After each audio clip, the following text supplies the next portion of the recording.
আসসালামু আলাইকুম, আমি doctor Saiful Islam Saif, consultant sonologist and intervention ultrasound specialist. আপনারা জানেন যে বরাবরের মতো যে আমি নোয়াখালীতে ফিটালিকুটা শুরু করেছি।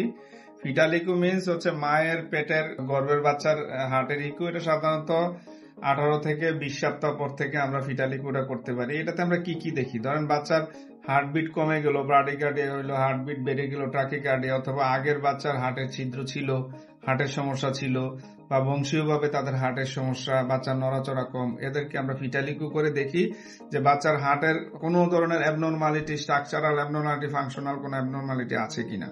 তো আলহামদুলিল্লাহ আমরা স্ক্যানিং শেষ করলাম। এই মায়ের বাবুর হার্টের অবস্থা খুবই ভালো, কিন্তু আগের বাবুর হার্টের ছিদ্র ছিল নাকি। এবং আমি খুবই আনন্দিত যে এই পেশেন্টটা আমাদের কুমিল্লার পেশেন্ট, উনি নোয়াখালীতে আসছেন। মূলত নোয়াখালী স্বনামধন্য Salma Sultana madam, gynaecologist madam এখানে এই যে USG of fetal echo with pregnancy Doppler দিয়েছেন। আমরা ডপলার এবং ফিটাল ইকো দুইটাই কমপ্লিট করেছি। জাস্ট একটু দেখাবো আমরা আসলে স্ক্যানিংটা কিভাবে কমপ্লিট করলাম। মূলত প্রথমে তার বিপিডিএফ এর বাচ্চার ওজন টোজন নিয়েছি, তারপরে আমরা শুরু করেছি umbilical artery Doppler, obstructive Doppler, তারপরে মিডল সেরেব্রাল আর্টারি, তারপরে আমরা নিলাম ইউটেরাইন আর্টারি। একটু একটু হালকা পাতলা চেঞ্জ আছে ডপলারের, আমরা রিপোর্টে দিয়ে দিব। পরবর্তীতে আমরা শুরু করেছি fetal eco.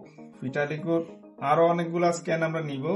Just 4 chamber view দেখেন হার্টের একদম, মূলত ওই 4D প্রোব দিয়ে করতে হয়। একদম 4 chamber view, left ventricle, left atrium, right ventricle, right atrium clear, এবং ইন্ট্রা এট্রিয়াল এবং ইন্ট্রাভেন্ট্রিকুলার সেপ্টাম ক্লিয়ার, কোনো ভিএসডি বা এএসডি নাই, মানে কোনো ধরনের অ্যাবনর্মাল কোনো ছিদ্র নাই, মাসকুলার ভিএসডি নাই।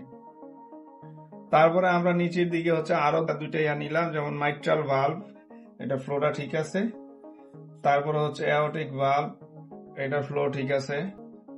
তারপরে আমরা নিচের দিকে আরো কিছু 3 ভেসেলস বিও, 3 ভেসেলস টাকিয়াল বিও, এগুলো আমরা নিলাম। এটা আমরা আরো কিছু ছবি নিব, আমরা একটু লাইভ স্ক্যানিং দেখাবো।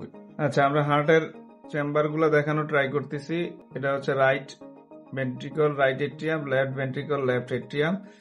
এই যে মাঝে একটা ফ্ল্যাপের মতো ইন্ট্রা এট্রিয়াল সেপ্টামে, এটা মূলত ফোরামেন ওভালি। এটা যখন বাচ্চা হওয়ার পরে একটা নির্দিষ্ট টাইমের পরে যদি ফিউজ না হয় আমরা এটা অ্যাবনর্মাল ধরবো।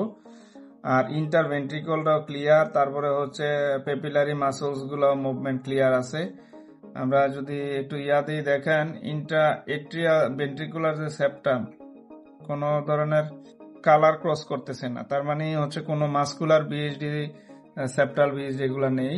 তারপর যে ভেসেলস গুলো আছে যেটা হার্টের সাথে কানেক্টেড, এগুলা একদম নর্মাল, কোনো ধরনের ফ্লো অ্যাবনর্মালিটি নাই।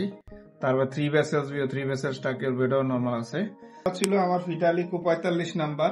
আলহামদুলিল্লাহ ধীরে ধীরে এটার সংখ্যা বাড়তেছে। আগে এনোমেলি স্ক্যান দিনে হয়তো একটা করাতাম, এখন অসংখ্য এনোমেলি স্ক্যান করানো লাগে। মানুষ যত সচেতন হবে, মায়েরা যত সচেতন হবে, আশা রাখি ফিটালিকোর পরিমাণও বাড়বে। তো ভালো থাকবেন, আল্লাহ হাফেজ।